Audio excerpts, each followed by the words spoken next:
Delhi police constable भर्ती प्रक्रिया 2023 आपका जो है शुरू होने वाली है और इसकी जो वैकेंसीज की डिटेल के साथ साथ ऑनलाइन फॉर्म की डेट आ चुकी है। तो सभी कैंडिडेट्स इस वीडियो के माध्यम से सभी जानकारी कलेक्ट करें और यदि आपकी कोई क्रिया प्रतिक्रिया है तो कमेंट्स के माध्यम से हमें सूचित करें। सबसे पहले बात करते हैं तो देखिएगा, दिल्ली पुलिस कांस्टेबल के लिए 6433 पदों की भर्ती निकाली गई है।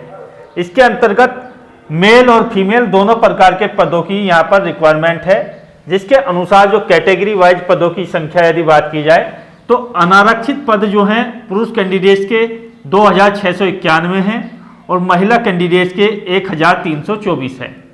ईडब्ल्यूएस कोटे की बात की जाए तो अच्छा खासा कोटा है, 468 पद हैं पुरुष में और महिलाओं के जो हैं 231 पद हैं। ओबीसी का कोटा थोड़ा कम है क्योंकि यहाँ पर जो दिल्ली पुलिस के अंदर है ओबीसी की कैटेगरी के जो कांस्टेबल हैं वो थोड़े ज़्यादा हैं, जिसकी वजह से यहाँ पर आरक्षण के तौर पर ओबीसी का कोटा कम रखा गया है। लेकिन अगर वो मेहनत करते हैं तो उनका जो है सामान्य कैटेगरी में चयन हो जाता है। बात की जाए एससी कैटेगरी तो 673 पद हैं पुरुष में, महिलाओं में 331 पद हैं। एसटी कैटेगरी के 239 पद हैं और 119 पद जो है महिला कैंडिडेट्स के हैं।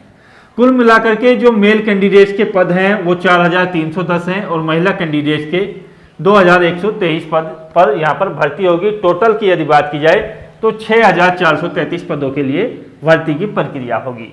इसी के साथ साथ मैं आपको जानकारी दे दूं कि आपके जो एक्स सर्विसमैन कैंडिडेट्स होते हैं उनके लिए प्रत्येक जो कैटेगरी वाइज आपकी जो भी सीट हैं उसमें 5% रिजर्वेशन आपका रहता है, यानी कि आरक्षण आपका रहता है उसी कैटेगरी के अनुसार। ये मानिएगा कि यदि यहाँ पर अनारक्षित पद में एक्स सर्विसमैन आवेदन करता है तो 2691 पदों का 5% आपके लिए जो है सीट हैं। यदि आरक्षित एक्स सर्विसमैन नहीं मिलते हैं तो जाकर के ये सामान्य जाति के कैंडिडेट से भरी जाती हैं। बात की जाए इसके ऑनलाइन फॉर्म के बारे में तो देखिएगा, ऑनलाइन फॉर्म आपके जो शुरू होंगे वो देखिएगा 2 मार्च 2023 से नोटिफिकेशन में स्पष्ट है कि यहाँ जो ऑनलाइन फॉर्म है वो और ये जो चलेंगे ये आपके 31 मार्च 2023 तक आपके चलेंगे।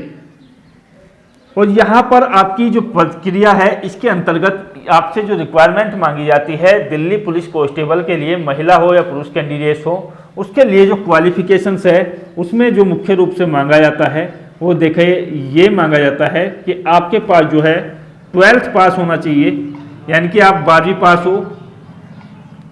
दूसरा आपके पास जो होना चाहिए वो होना चाहिए प्लस में ड्राइवरी लाइसेंस, जिसको हम शॉर्ट में बोल सकते हैं कि डीएल इसको बोला जाता है, ड्राइविंग लाइसेंस।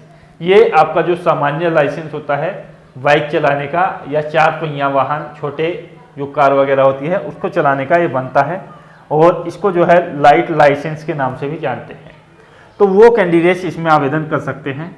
महिला कैंडिडेट्स की यदि बात की जाए और पुरुष कैंडिडेट्स की एज के बारे में तो देखिएगा, एज यहाँ पर जो आपकी रखी जाती है, यदि मेल कैंडिडेट्स है तो आपकी जो एज है वो रखी जाएगी 18 से 23 वर्ष। फीमेल कैंडिडेट्स हैं तो आपकी जो एज है वो रखी जाती है यहाँ पर 18 से 25 वर्ष। बात की जाए ओबीसी को जो है यहाँ पर 3 वर्ष की छूट मिलती है। ओबीसी को 3 वर्ष अधिकतम लिया जाता है, यानी कि यदि 23 वर्ष आपकी आयु है ओबीसी में आप हो तो 26 तक आप आवेदन कर सकते हैं। ओबीसी के बारे में मैं आपको बता दूं कि कुछ कैंडिडेट्स को ऐसा होता है कि ओबीसी का आपका जो सर्टिफिकेट है वो राज्य स्तर पर तो मान्य है, आप यदि उत्तर प्रदेश से हैं या किसी अन्य राज्य से हैं तो आपको ओबीसी कैटेगरी में रखा गया है, लेकिन सेंटर में आपको ओबीसी में नहीं रखा गया है तो आप जो है इस भर्ती के लिए आवेदन ओबीसी से नहीं कर सकते हैं। तो ये कैंडिडेट जो है बहुत ज़्यादा गलती कर देते हैं, अपने फॉर्म भरते समय ओबीसी जो है कैटेगरी भर देते हैं और वास्तविकता में सेंट्रल गवर्नमेंट के जो पद होते हैं जैसे दिल्ली पुलिस है तो उसमें ओबीसी के दायरे के अंदर आप नहीं आते हैं। तो सेंटर का ओबीसी का यदि आपके पास सर्टिफिकेट है तभी आप ओबीसी के लिए अपना दावा पेश करें। एससी या एसटी की बात की जाए तो आपको जो है 5 वर्ष अधिकतम लिया जाता है सामान्य वर्ष आयु जो है आपकी उससे, यानी कि आपकी यदि आयु 23 वर्ष है तो और एससी एसटी में है तो आपको जो है 28 वर्ष तक यहाँ माना जाएगा, अधिकतम आप जो है कर सकते हैं।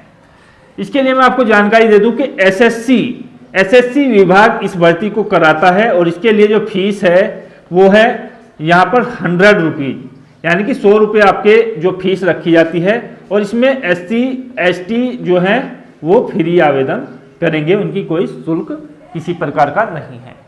तो यहाँ से आपकी फीस के बारे में मैंने आपको डिस्कस कर दिया, सारी योग्यताएं आपको बता दी। अब मैं आपके लिए जो बता रहा हूँ इसका सिलेबस बता रहा हूँ। तो सिलेबस के अंतर्गत आपको जो है क्या तैयार करना चाहिए। सिलेबस के अंतर्गत यदि आपके पास रीजनिंग है तो इसमें आपका जो है प्लस पॉइंट है, और इसके जो है 25 क्वेश्चंस यहाँ से आते हैं। 25 क्वेश्चंस आपके रीजनिंग से आते हैं।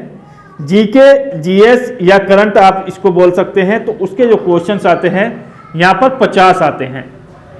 और तीसरा जो सब्जेक्ट है आपका वो होता है, देखिएगा यहाँ पर मैथ के जो क्वेश्चंस है वो 15 क्वेश्चंस यहाँ से आएंगे। और आपका जो सामान्य कंप्यूटर ज्ञान है उसके भी क्वेश्चंस आपसे पूछे जाएंगे, और ये जो है 10 क्वेश्चंस आपसे आएंगे। टोटल मिलाकर के 100 क्वेश्चंस आपके होंगे। 100 अंकों का आपका जो है पेपर होगा, और आपकी जो कट ऑफ है वो यहीं से निर्धारित होगी। और यदि बात की जाए पिछली बार की कट ऑफ की, तो वो कुछ खास ज़्यादा नहीं गई थी। यदि आप यहाँ से आवेदन करते हैं और अच्छी मेहनत करते हैं तो आपको यहाँ पर सफलता निश्चित मिल सकती है। अभी से सभी लोग जो हैं इसकी तैयारी में जुट जाएं। और यदि आपकी कोई डाउट है हाइट वगैरह की यदि बात की जाए, तो हाइट जो है इसमें रखी जाती है आपकी यहाँ पर 170 सेंटीमीटर पुरुष कैंडिडेट्स के लिए। महिला कैंडिडेट्स के लिए जो हाइट है वो 157 सेंटीमीटर है। तो यहाँ से जो कैंडिडेट्स भी इस तरीके की नौकरी चाहते हैं उनके पास अच्छी खासी हाइट वगैरह होनी चाहिए, तभी आप लोग आवेदन कर सकते हैं। तो आशा करता हूँ वीडियो के माध्यम से चीज़ें स्पष्ट हुई होंगी। यदि कोई डाउट आपका बचा हुआ है तो कमेंट्स में आइएगा। जय हिंद, धन्यवाद, जय भारत।